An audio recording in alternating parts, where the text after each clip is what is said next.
బలహీన వర్గాలైనటువంటి హిందూ మైనర్ బాలికను హత్యానికి ఒక స్టూడెంట్ విద్యార్థి డాక్టర్ల యొక్క నిర్లక్ష్యం వల్ల పూర్తిగా బలి ఆమె ప్రాణం కోల్పోయింది. ఈరోజు దేశానికి స్వతంత్రం వచ్చి 78 ఏళ్ళైనా కడుపు నొప్పికి చిన్న కడుపు నొప్పికి వైద్యం కూడా చేయలేనటువంటి డాక్టర్లు ఒక నిండు ప్రాణాన్ని బలికొన్నారు.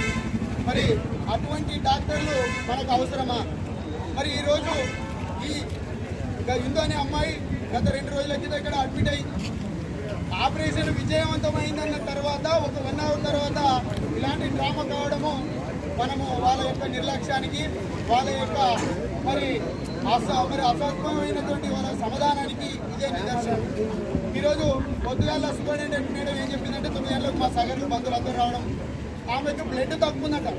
అయ్యా ఆమెనే చెప్పింది 7% ఉందని, మహిళలకు 8%, మా పురుషులకు 12% ఉంటుంది. 7% అంటే మనిషికి సింపుల్గా అంటే కళ్ళు తిరుగుతాయి. వాళ్ళకి బ్లడ్ లేనటువంటి మైనర్ బాలికను ఆపరేషన్ థియేటర్లోకి ఎందుకు తీసుకెళ్ళింది సూపరింటెండెంట్? మరి మాకు కూడా పిల్లలు కుటుంబాలు లేవని ఆమె నిర్లక్ష్యంగా చెప్తుంది. అటువంటిప్పుడు ఈ రాష్ట్రంలో ఈ దేశంలో నిరుద్యోగులు చాలా మంది ఉన్నారు. ఆ పోస్టుకు రాజీనామాలు చాలా మంది వస్తారు. ఊటికి లేనటువంటి ఈ రోజు చాలా మంది పడితే నువ్వు జాబ్ వచ్చిన తర్వాత ఫ్యామిలీ పిల్లలని చెప్పడము ఎంతవరకు కరెక్ట్? మరి ఆపరేషన్ థియేటర్లోకి వెళ్ళిన తర్వాత ఇంజక్షన్కు గద్వాలు మొత్తము 4 పిల్లల్ని తిప్పడం ఎంతవరకు కరెక్ట్? అంటే ఇదంతటికి వాళ్ళ యొక్క నిర్లక్ష్యం వల్లనే.